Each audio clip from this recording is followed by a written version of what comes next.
y a tellement d'offrandes qu'on se demande comment les 5% de déficit en 2026 deviennent crédibles. Je vois Erwan qui lève les sourcils. C'est pas crédible, 5%, vous y croyez plus là, par rapport aux annonces qui ont été faites? Philippe Juvin, qui s'est battu comme un lion pendant cette séquence, y croit encore, donc je vais lui faire confiance, mais on commence à être dans le domaine de la croyance, qui est pas bon. Mais même 5%, je veux dire, pour moi, c'est une faute. Moi, j'ai grandi en tant qu'étudiant. On m'avait dit, au-dessus de 3%, c'était effectivement, il y avait énormément de risques financiers, de perte de souveraineté, d'indépendance, etc. Et que ça devait être, le 3% doit être asymptotique juste pour faire quelques investissements, des grands projets.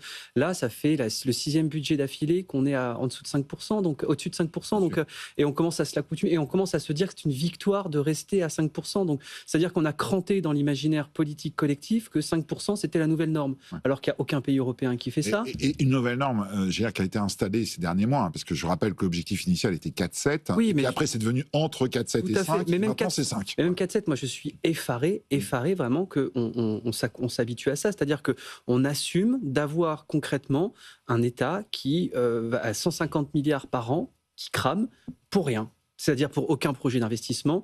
L'école est dans un état absolument catastrophique. On n'arrête pas de chuter dans PISA. Alors, en plus, on a un ministre de l'Éducation hier matin qui nous explique que c'est un budget pour la jeunesse et pour l'avenir. J'ai été regarder, augmentation du budget de l'éducation, 200 millions d'euros. D'accord. L'augmentation du budget, c'est à peu près 30 fois moins que l'augmentation du budget des seniors. Hein. Donc, pour le côté budget budget d'avenir, on repassera. On a absolument tout sacrifié. En fait, pourquoi ? Pour de la sacro-sainte stabilité politique. Au début, on pouvait l'appeler de nos voeux au mois de septembre. Hein, quand on était sur ce plateau, on se disait effectivement, ce serait bien qu'on arrête. Mais si c'est pour se maintenir, pour faire ça, pour faire 8% 8 milliards d'augmentation d'IS, de surtaxe d'IS, qui en plus, pourtant, au mois de juillet dernier, Madame de Montchalin nous avait dit, croix de bois, croix de fer, je vous jure qu'elle ne sera pas du tout dans le PLF 2026. Et au final, on se la reprend. Sur en plus des entreprises qui représentent 50% de nos exportations. Vous parlez, juste pour préciser, la surtaxe sur les bénéfices des grandes entreprises, c'est 440 entreprises. Mon chiffre d'affaires est au-dessus de milliards. Plus que 300, ouais, ça sera plus que 300. Et en plus, on nous dit, vous inquiétez pas, c'est que 300 entreprises sur les 2 millions. Sauf qu'elles font la moitié des exports. Exactement, c'est la moitié des exports. C'est elles qui tirent la croissance française. C'est elles qui créent du pouvoir d'achat. C'est elles qui créent de l'emploi.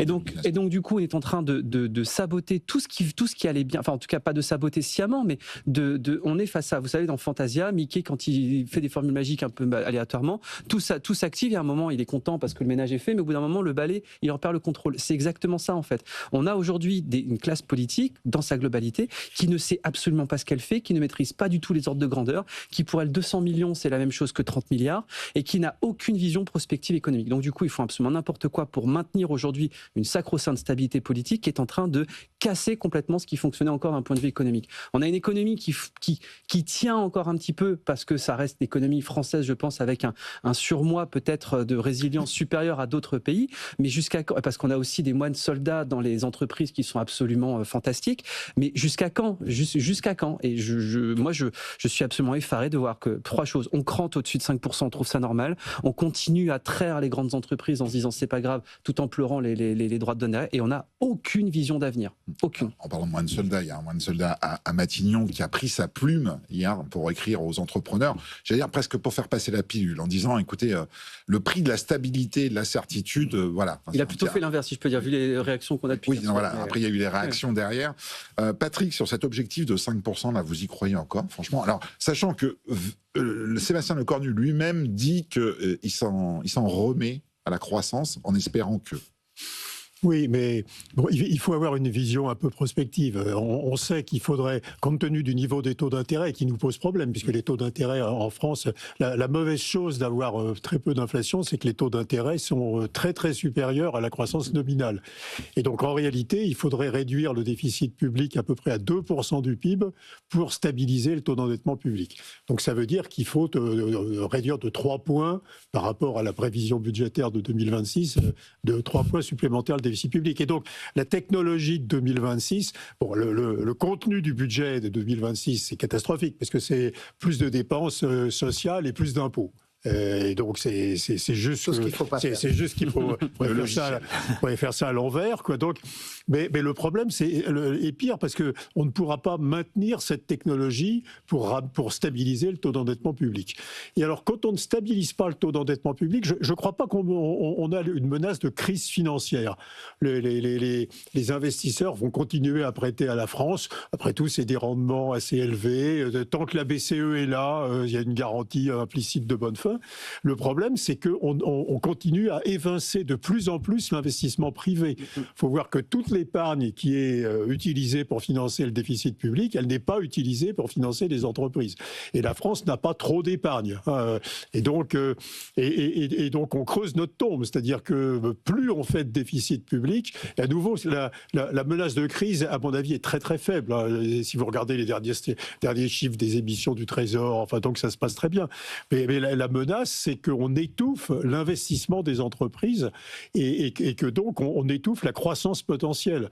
Et donc on aura de moins en moins de croissance si on continue à avoir un déficit public très, très élevé. Et donc il faut complètement changer de technologie. Et donc là, je pense qu'on est tous d'accord. Il faut réduire les dépenses sociales. En allongeant l'âge de la retraite, en mettant du reste à charge sur les dépenses courantes de santé. Et puis, il faut basculer ces dépenses sociales sur des dépenses d'investissement d'avenir. Le grand besoin, c'est pas un besoin de réduction très rapide du déficit public. C'est un besoin de faire un usage intelligent de l'argent de l'État. Et aujourd'hui, on a un usage qui est complètement affreux de l'argent de l'État, parce qu'à nouveau, on accroît les dépenses sociales et en finançant par des impôts sur les entreprises les plus productives. Christian, sur cette mécanique, Patrick, que vous décrivez, un peu du nœud coulant, finalement, on va dire. Christian, alors dans les annonces ou dans les déclarations de Sébastien Lecornu, il a lourdement souligné, je cite, « Pour la première fois, les dépenses des ministères en euros courants seront inférieures à celles de l'année dernière ». Oui, mais c'est les dépenses de l'État régalien. État régalien et stratège, comme le disait Patrick, c'est-à-dire celui qui doit investir sur les nouvelles technologies. Aujourd'hui, il y a une guerre globale sur les nouvelles technologies, que ce soit les biotech, enfin, ça a commencé il y a 20 ans, mais ça s'accentue, une guerre sur les biotech, sur le numérique, qui est absolument clé. Enfin, le numérique, ça peut être psychédélique pour la plupart des gens. Le numérique, c'est l'économie de l'informatique. L'économie de l'informatique, ça touche tous les secteurs. On parle de banque et d'assurance, mais la banque ou l'assurance sont des ordinateurs géants. Vous arrêtez les ordinateurs, il n'y a plus rien. Mais la logistique, ce sont des ordinateurs géants. Vous arrêtez, il n'y a plus rien. Mais l'électricité fonctionne avec des ordinateurs qui fonctionnent avec des microprocesseurs. Si vous arrêtez l'informatique, il n'y a plus d'électricité. Si vous arrêtez l'électricité, il n'y a plus d'informatique. Ce qui se passe en Ukraine, d'ailleurs, il faudrait peut-être regarder. Qu'est-ce que font les Russes? Ils cognent sur les centrales électriques pour mettre à genoux l'Ukraine. Les prochaines guerres commenceront par la destruction des systèmes électriques des différents pays. Et informatique. Donc en cassant l'électricité, vous cassez l'informatique, vous arrêtez tout. Il n'y a plus de logistique. Alors on va, par exemple, moi je suis pour l'écologie et pour une croissance verte, mais on va vers la voiture électrique et on veut pousser les camions électriques, ainsi de suite. Mais est-ce qu'on réfléchit une seconde à ce qu'on prépare? Parce que si vous détruisez une vingtaine de centrales électriques en Europe, il n'y a rien de plus facile avec les missiles qui existent aujourd'hui. Le jour où tous les transports sont électriques, tous les systèmes sont électriques, on revient à l'âge de pierre en 10 secondes, puisqu'on peut tirer sur les centrales très rapidement. Je me fais un peu donc, dans ce contexte, si on ne se dote pas d'une capacité de missiles, anti-missiles extrêmement puissante, si on n'investit pas sur un numérique indépendant, si on ne fait pas un effort considérable, on va nulle part. Ce que vient de dire Patrick, c'est que la façon dont on traite la question budgétaire, elle est anti-stratégique. Elle est à l'inverse de tout ce qu'on est en train de dire. Alors, il y a un moment donné, il faut quand même se dire, il faut regarder, il faut que les Français se regardent dans une glace. C'est eux qui élisent la classe politique qui est en train de tuer la France. Donc, à un moment donné, est-ce qu'on va arrêter d'élire des gens qui sont nuls? Donc, la question, c'est d'abord, la classe politique doit faire des propositions sur les sujets qu'on évoque ce matin. Quelle est la politique stratégique que propose le Parti socialiste? Quelle est la politique stratégique que propose LR, le parti de Macron? Je ne sais même plus son nom, mais donc, quelle est la politique stratégique que proposent ces gens-là? Et ensuite, les Français, ils doivent réfléchir à un moment donné. Donc, là, on est dans un moment stratégique, c'est-à-dire il n'y a pas de vision stratégique sur l'avenir, c'est juste tenir quelques jours de plus, quelques mois de plus. Pourquoi? Pour permettre au soldat Macron de finir son mandat. Donc on est dans la négation du politique et du stratégique. Quand est-ce qu'on se réveille? Et je pense qu'il y a des élections au mois de mars. Il faut peut-être que les Français se mobilisent, qu'ils commencent à réfléchir. Et les élections au niveau local, c'est pas seulement les maires et les égouts. Le niveau communal, c'est 10% du PIB, ce qu'on appelle le budget du bloc communal, c'est 10 points de PIB. Mais si on veut réindustrialiser, il faut des terrains. Donc c'est les communes qui accueilleront ou non les industries. Donc c'est une réflexion globale qu'il faut mener. Moi, je suis pour une planification stratégique. On ne parle pas de planification étatique comme au moment des 30 Glorieuses qui nous avaient néanmoins permis de faire 4,5 de croissance. Mais on a besoin d'une planification stratégique où on met autour de la table les entreprises, les communes, avec un État stratège qui réfléchit à l'avenir et qui se dit de quoi j'ai besoin pour y aller. Et effectivement, on s'en sortira pas. De toute façon, on aura un âge de départ à la retraite de 67 ans avec les autres autour de nous de 70. La question, c'est est-ce qu'on est capable d'aller à 64, 65 collectivement, intelligemment, ou est-ce on va attendre que ce soit le FMI qui nous dise c'est au lieu de 65 que vous auriez pu avoir tranquillement discutant entre vous, ben nous c'est 67 demain. Voilà. Alors il faut que les Français se réveillent, quoi. Le réveil, quoi. Christian, qu'on sent énervé, hein, je le sais. Non, mais c'est... Oui. Enfin, Patrick aussi l'a dit, Erwan aussi. Non. Enfin, oui, il y a un moment donné, on ne l'a pas évoqué aujourd'hui, mais 10% de nos meilleurs esprits qu'on forme dans ce qui est encore bon dans le système éducatif se barrent chaque année. Oui, on va en parler rapidement. Donc la question, c'est... Et pourquoi ils se barrent? Pour les raisons qu'on est en train d'évoquer, parce qu'ils voient bien qu'on n'investit pas sur le stratégique et l'avenir. Alors, dans le jeu politique, parce que malheureusement, il y a ce jeu politique sur lequel vous constatez, Christian, qu'on arrive sur un budget. Mais c'est un jeu politique, il faut toujours le rappeler, parce que c'est les Français qui ont élu le merdier dans lequel on est. Il faut que les Français regardent la merde qu'ils ont créée eux-mêmes. Dans ce budget qu'on savait mauvais par avance, honnêtement. C'est-à-dire que c'est... ça aurait pu être moins pire. Ça aurait pu être moins pire, mais ça se confirme, on va dire, sur la dernière ligne droite. Reste qu'on est encore quand même dans une logique un peu de nasse politique, parce qu'il y a différents outils qui se proposent, j'allais dire, pour Sébastien Lecornu, 49.3 ou ordonnance. Vous voyez quoi aujourd'hui, là, sur cette semaine qu'on sent décisive, pas pour le meilleur peut-être, mais en tout cas décisive pour arriver à parler d'autre chose que le budget dans ce pays, puisqu'on a bien compris que le budget n'était plus une fin en soi. Vous voyez quoi comme perspective, Erwan? Enfin, je vais rester poli, mais c'est pas mon sujet. Enfin, je vais vous dire, moi, je rejoins ce que dit Christian, c'est que et je pense que d'ailleurs c'est un des gros problèmes de notre économie et de notre débat public, pardon. C'est qu'en fait, ce qu'on vient de se dire collectivement tous les quatre ce matin, on en revient toujours derrière la question, c'est oui, mais 49.3 ou ordonnance, vous vous rendez compte, il est méchant. Enfin, on en revient toujours en fait à simplifier. Sachant que ça a un impact quand même sur le budget qu'on pourrait avoir.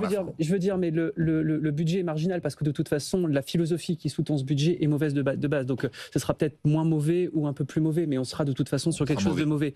La question aussi, c'est il y a la responsabilité collective, effectivement, de nos concitoyens qui, effectivement, ont élu des gens qui ne sont pas au niveau. Aujourd'hui, on est une classe politique qui n'est absolument pas au niveau. Alors, c'est pas forcément de leur faute. Hein. Peut-être qu'ils n'ont pas non plus tous les moyens d'avoir des cabinets pour travailler, etc. Mais on a aussi collectivement un débat public qui, aujourd'hui, est vicié parce qu'il est exclusivement politique. Et plus du tout économique, plus du tout technologique. Aujourd'hui, et tout type de médias, dans quels médias aujourd'hui, est-ce que, à part dans les experts, est-ce que, et je le dis de manière totalement honnête et totalement sincère, ça fait des années que je le pense, mais dans quels médias aujourd'hui est-ce qu'on a ce genre de débat-là? On va plutôt se poser la question sur la petite phrase de machin, Monsieur Lecornu qui a reçu dans un coin de couloir Olivier Faure, puis vous avez vu, il a gagné 2 petits points ce matin dans le dernier sondage, donc ça c'est super, il va peut-être y aller, il va peut-être démissionner, faire démissionner Macron, enfin on s'en fout de ça, on s'en fout. Qu'est-ce que ça fait, ce genre de discussion de comptoir-là, dans un pays justement qui fait 5% de déficit, qui a une croissance en dessous du %, qui a un pouvoir d'achat qui est atone depuis plus de 20 ans. Enfin, la croissance du pouvoir d'achat est atone depuis près de 20 ans quand on regarde en termes réels.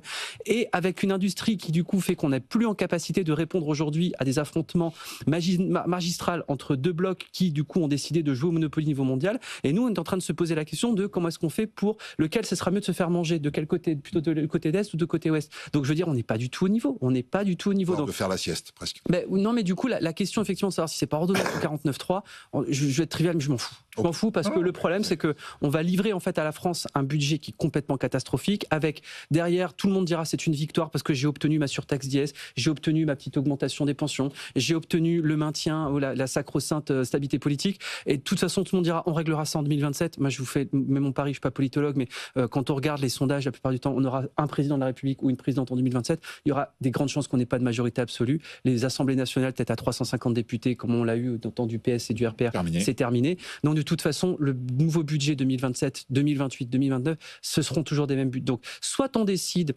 d'avoir peut-être des politiques, et il y en a quelques-uns quand même encore aux deux assemblées, qui se disent effectivement, moi je crois en mon pays et mon siège, mon prochain, je m'en fous, mais je mets sur la table le diagnostic, je mets sur la table des solutions et j'y vais. Soit on décide de continuer à se dire, c'est bien, on a un budget, mi-janvier on a un budget, on recommence en septembre, mais on est dans cette construction jusqu'en 2025, 2028, 2030, 2032, et après, on verra. Non, mais on peut continuer comme ça. Là, c'est même plus le nœud coulant, en fait, c'est la noyade, quoi. Mais la noyade par asphyxie, donc on continue. Manque d'expertise, manque de courage politique, ça on dit souvent sur ce plateau-là. Pour faire un phénomène miroir par rapport à notre première partie d'émission où on parlait de Donald Trump, Groenland, droit de douane, et on a le sentiment de dire, et pendant ce temps-là, à France, on se regarde le nombril pour savoir si on va finir par regarder un budget. Je le disais en ouverture d'émission, la France est-elle encore à la hauteur, Patrick, du monde qu'on est en train de voir apparaître? On n'est pas là pour juger ce monde, est-ce qu'il est bien, pas bien? Il va falloir faire avec, il va falloir composer. Est-ce qu'aujourd'hui, notre débat politique, économique est à la hauteur des enjeux? Bon, je crois qu'on a tous dit que le débat politique n'était pas du tout calé avec les enjeux. Les enjeux, c'est de redresser les bouts de l'industrie qui sont absolument nécessaires à avoir. C'est faisable, Patrick? Ah oui, c'est faisable. C'est encore faisable, peut-être pas dans 5 ans. On pourrait avoir une industrie de la batterie électrique, une industrie des semi-conducteurs, une industrie des ordinateurs quantiques, etc. Et on pourrait mettre de l'argent public pour développer. Il n'est pas trop tard. Et puis, deuxièmement, il faut l'indépendance, aller vers l'indépendance du numérique. Et donc, on connaît la bonne stratégie. Mais à nouveau, comme je l'ai déjà dit, cette stratégie, elle n'est pas pensable au niveau de la France. Elle est pensable qu'au niveau de l'Europe.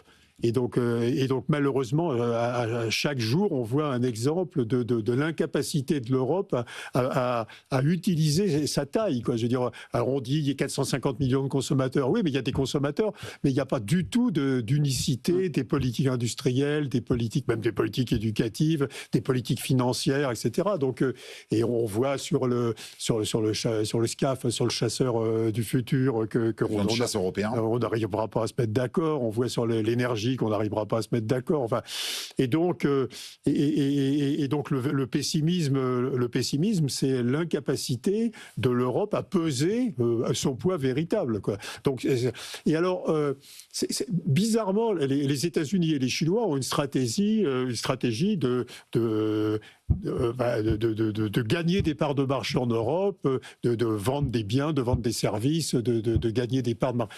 Mais c'est une stratégie qui tuera l'Europe, parce que si l'Europe continue à perdre son industrie, à ne pas développer les industries du futur, l'Europe va continuer à s'appauvrir, hein. Et donc l'Europe, ça deviendra progressivement un marché même de moins en moins intéressant pour les autres, quoi, je veux dire. Une sorte de déversoir commercial, on va dire. Oui, mais si l'Europe ne réagit pas, à force d'accepter les importations en provenance de Chine ou en provenance des États-Unis sans réagir industriellement, vous vous appauvrissez et puis vous devenez un marché secondaire en réalité.